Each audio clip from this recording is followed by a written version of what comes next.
Alright guys, and welcome to another video. Today we're going to be answering one very simple question: should you play a mage in the Burning Crusade? This video will cover 4 major topics. First of all the major changes from Classic WoW, then talent changes, PvE and PvP performance, and lastly we'll look at some of the tier sets. Just before we jump in guys, if you like the content, please be sure to just subscribe and like the video because that really does help out a lot. So let's begin with looking at some of these spells that were added in the Burning Crusade that gave the class a little bit more depth. First of all, we have Dragon's Breath, one of the more fun abilities that deals an AoE fire damage in a cone in front of the mage while also disorientating the victims for 3 seconds. This will mostly be used in PvE AoE situations in rotation with Blast Wave and Arcane Blast for insanely high burst AoE damage, although you will only be able to effectively use this ability when grouped up with a Protection Paladin, since if you're grouped up with a different tank you'll probably pull threat off him. It's also very useful in PvP as an AoE CC effect, which are very rare in the game. Next we have Molten Armor, which is a new mage armor that increases your crit chance with spells by 3% and also reduces the chance for you to be crit by 5% and also deals 75 damage to attackers. You're mainly going to use this armor for the crit chance. The other effects are less useful in a raiding environment, and since the Molten Armor effect actually reflects a little bit of fire damage, there are a number of situations where you actually have to remove the armor since it can get you killed. There's also a talent that makes Molten Armor affect ranged and attack spells, which is pretty cool, but when you're gearing up you're going to have some serious mana issues, so a lot of the time you will probably end up just going with Mage Armor. Thirdly we have Ice Lance, which is an instant cast ability that deals moderate frost damage to the enemy. This is a very useful method of dealing damage when you're on the move, and also it will benefit from a Frost Mage's Shatter effect. We also have the Summon Water Elemental, which acts more like a DPS cooldown in TBC rather than a permanent pet. It will deal damage for 45 seconds. You can also use its AoE freeze effect, much like the Ice Nova effect, except you can use it at ranged, much like your Blizzard ability, which is very useful. And the second cooldown for Frostspec is Icy Veins, which speeds up your spellcasting by 20% and prevents interruptions caused by damage for 20 seconds. This can also be doubled up with Cold Snap talent for a total of 40 seconds. Now let's move on to some cool arcane spells. Firstly we have Arcane Blast, which is a main damaging ability that allows the mage to spec deep into arcane and make it a viable DPS spec. It deals decent damage, and every time you cast the spell the cast time is reduced but the mana it cost is increased, so it's a very mana hungry ability that has to be controlled and tamed very skillfully, and because it obviously drains a lot of mana, arcane mages actually do a little bit of frost bolts from time to time to kind of fill in their rotation. Secondly we have Spell Steal. It's a very sneaky ability that can steal buffs from enemy players, but also in rare circumstances can steal raid boss buffs to provide a massive advantage. Another really useful thing in arena is you can steal hots and just end up like getting double hots on yourself. It's very powerful. Next we have Invisibility. This ability takes 5 seconds to fully activate, during which your threat is reduced massively, much like a Priest's Fade, and then after the 5 seconds you become invisible. Just like drinking an invisibility potion, you won't be able to see enemies, but you will be able to get past enemies undetected and other players won't be able to see you unless they are also invisible. You also will be able to see very strange and rare NPCs which are invisible that you can't normally see in the open world. Second to last ability we have Slow, which slows movement speed but also casting and range attacks by 50%, lasting 15 seconds but can only be affected up to 1 target. And lastly we have the Ritual of Refreshment, a big convenience ability that summons a table that players can click to get mana and health regenerating food. So you won't be able to, we won't have to manually trade with anyone anymore unless you're a bad mage and forget to stack up on Arcane Powder, because the ability does actually require a reagent. It's also important to mention that Ice Block is no longer a talent. It is a spell that all specs have access to. So let's take a look at the talent changes. First change is Arcade Impact to also affect Arcane Blast, since that ability has been added. Here Arcane Meditation is buffed to 10% per point to a total of 30% rather than 15%. We also have an added kind of niche talent called Improved Blink. For 4 seconds after casting Blink, your chance to be hit by all attacks and spells reduced by 13% to obviously a total of 25. We also have the Prismatic Cloak, reduces all damage taken by 2% to a total of 4%.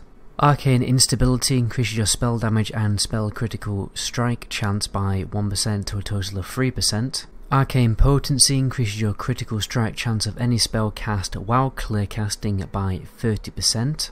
Spell Power increases critical strike damage bonus of all spells by 50% to a total of 200% of their original damage. We have Empowered Arcane Missiles. Your Arcane Missiles gains an additional 45% of your bonus spell damage, and your mana cost is also increased by 6%. Then we have Mind Mastery, increases all spell damage done by 5% of your total intellect to a total of 25%. And then lastly we have Slow. For the fire spec we have the first change, which is Burning Soul. The threat reduction has been nerfed to 10% rather than 30%. Next we have a talent Playing with Fire, increases all spell damage caused by 3% and spell damage taken by 3%. Then we have Blazing Speed, 10% chance when hit by melee or range attack to increase movement speed by 50%, and will also disable movement impairing effects. Pyromaniac, 3% increased chance to critically hit with spells and reduced mana cost. Molten Fury, increased damage to targets below 20% health. Empowered Fireball, 15% extra benefit from your spell power. And then lastly we have Dragon's Breath. Now let's move on to the Frost Tree. The first difference is the Elemental Precision talent, which has been nerfed by basically in half. It's only 1% increased chance to hit per point to a total of 3%. Next we have Improved Blizzard. The chill effect has been slightly changed. It only lasts 1.5 seconds rather than 2 seconds. You honestly won't notice a difference that much. Frost Channeling threat reduction has been reduced from 30% to 10%. Icy Flows reduces the cooldown of Cone of Cold, Cold Snap, Ice Barrier and Ice Block spells by 20%. Arctic Winds increases all frost damage you cause by 1% and reduces the chance melee and range attacks will hit you by 1%. Then we have Empowered Frostbolt, 10% extra bonus from your spell power and 5% extra crit. And then lastly we have Summon Water Elemental. So let's talk a little bit about the PvE and PvP performance of a Mage in the Burning Crusade. Mages are a top dog single target AoE DPS in TBC. Not quite as good as a Hunter or a Warlock, although they will do more AoE damage than a Hunter more than likely. But Hunters and Warlocks are like ridiculously overpowered in TBC, and I'd say that Mages are a definite close third.